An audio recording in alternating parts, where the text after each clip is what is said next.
Motivational story for depression in Hindi. शिकंजी का स्वाद।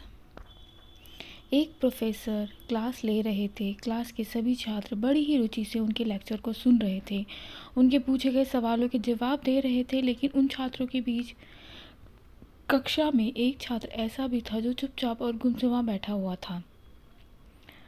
प्रोफेसर ने पहले ही दिन उस छात्र को नोटिस कर लिया।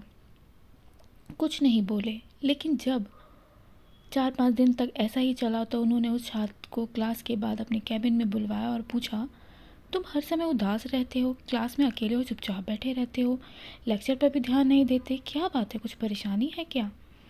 सर, वो छात्र कुछ हिचकाते हुए बोला, मेरे अतीत में कुछ ऐसा हुआ है जिसकी वजह से मैं परेशान रहता हूँ, समझ नहीं आता क्या करूँ। प्रोफेसर भले व्यक्ति थे, उन्होंने उस छात्र को शाम को अपने घर पर बुलाया।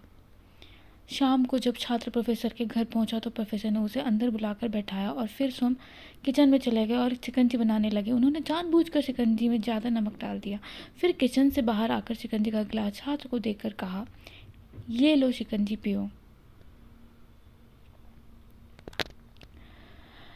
छात्र ने गिलास हाथ में लेकर जैसे ही एक घूंट लिया, अधिक नमक के स्वाद के कारण उसका मुंह अजीब सा बन गया। यह देख प्रोफेसर ने पूछा, क्या हुआ, शिकंजी पसंद नहीं आई?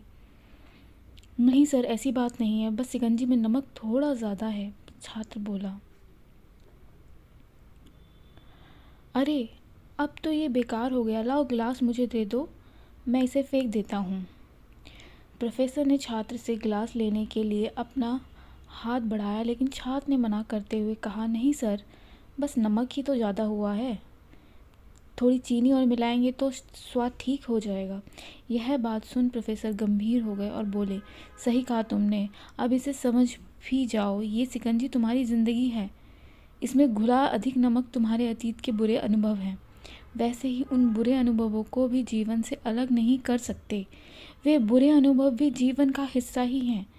लेकिन जिस तरह हम चीनी घोलकर शिकंजी का स्वाद बदल सकते हैं, वैसे ही बुरे अनुभवों को भूल के लिए जीवन में मिठास तो घोलनी ही पड़ेगी ना। इसलिए मैं चाहता हूँ कि तुम अब अपने जीवन में मिठास घोलो। प्रोफेसर की बात छात्र समझ गया और उसने निश्चय किया कि अब वह बीती बातों से परेशान नहीं होगा। जीवन में अक्सर हम अतीत की बुरी यादों और अनुभवों को याद कर दुखी होते रहते हैं। इस तरह हम अपने वर्तमान पर ध्यान नहीं दे पाते और कहीं ना कहीं अपना भविष्य बिगाड़ लेते हैं। जो हो चुका है उसे सुधार नहीं सकते, कम से कम उसे भुलाया तो जा सकता है, और उन्हें भुलाने के लिए नई मीठी यादें हमें आज बनानी होगी। जीवन में मीठे और खुशनुमा लम्हों को लाइए, तभी तो जीवन में मिठास आएगी।